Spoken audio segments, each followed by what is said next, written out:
The FIFA ratings are out! Yay! And everyone's losing their shit.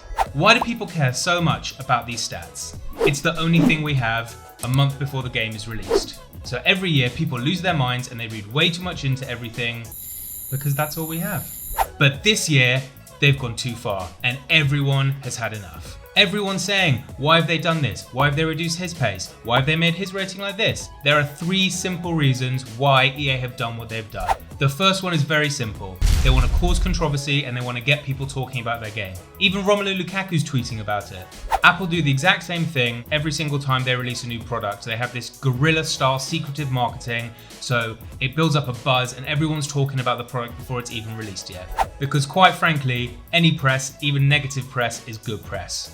The second thing, EA have seemingly killed everyone's pace. Now every year we go through the same thing. EA have killed this guy's pace, they've killed that guy's pace, they've made him too fast, they've made him too slow. But this year it seems even worse with certain players like Jadon Sancho and Serge Gnabry taking a huge pace hit, even though Sancho had an incredible season last season, and these players are probably blisteringly fast in real life. Now the main reason a lot of people will say they've done this is because they're trying to make out that pace isn't going to be as important this year. Every single person who plays this game knows that pace is the most important thing. If you've got slow forwards, they won't be able to get in behind the defense to get onto those through balls. If you've got slow fullbacks, they won't be able to catch up to those other pacey wingers. And ultimately, it all comes back to the same thing: pace is king. People may be saying that by reducing the amount of pace on certain cards like Gnabry and Sancho, that it's going to make people use different teams and we won't all be funneled down this one route of only using certain players.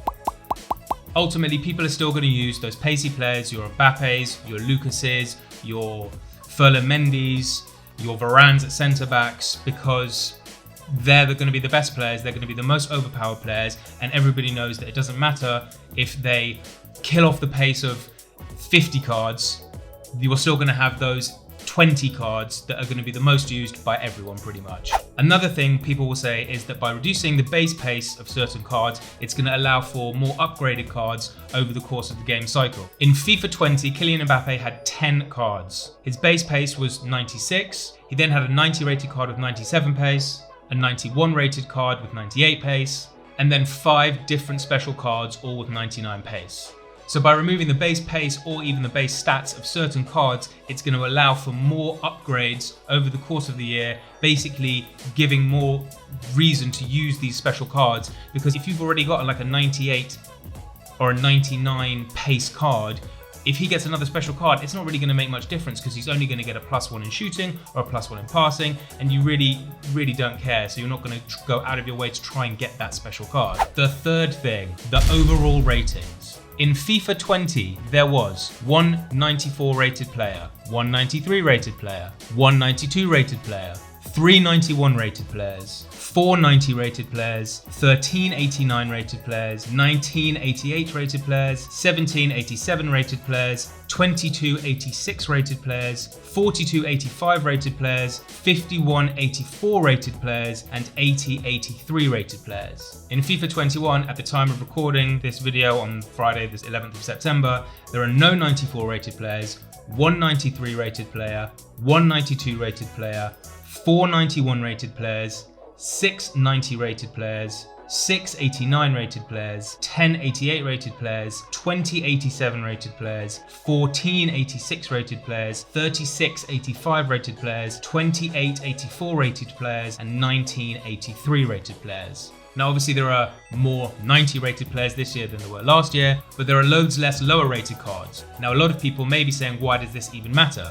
A lot of people know that the majority of high rated cards are not unusable, but pretty much don't get used across the entire game. Your Sergio Busquetses, your Gerard Piqués, etc. So why does anyone even care? There's a lot less high rated players this year. The main thing is SBC fodder. EA know that for most people, the only reason we care about getting a Piqué or a Chiellini or a Busquets is because we just want to throw them into the next SBC that comes out. And if the rumors of Icon SBCs coming back this year are true, then you're going to have a lot less high-rated players to throw into those icon SBCs. If the league SBCs come back and they keep giving out these low-rated 83, 84 rated cards, you won't be able to use them in any sort of SBC. The main reason why EA have done this with their ratings all comes down to the same thing that everyone's always talking about the whole time. They want to force you to open packs with points. And they're basically trying to kill off this game completely for anyone who wants to grind the game. I'm not going to sit here and talk about how EA only care about, points, and they care about money and they don't care about the game, because everyone on YouTube is doing that. And it just kind of gets a bit boring after a while.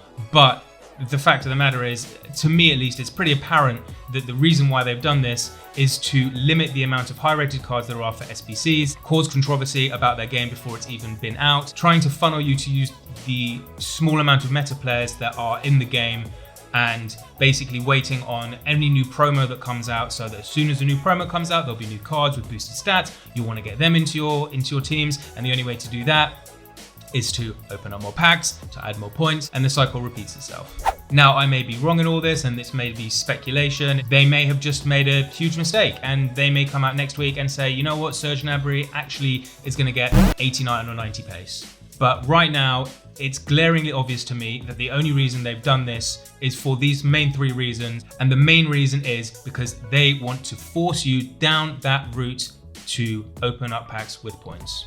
If you found this video interesting, hit the like button, subscribe, leave a comment down below. Hopefully there should be some more kind of discussion videos coming soon. I've got a few ideas. If anyone has any ideas of things they want talked about, just leave a comment in the comment section. And yeah, see you soon.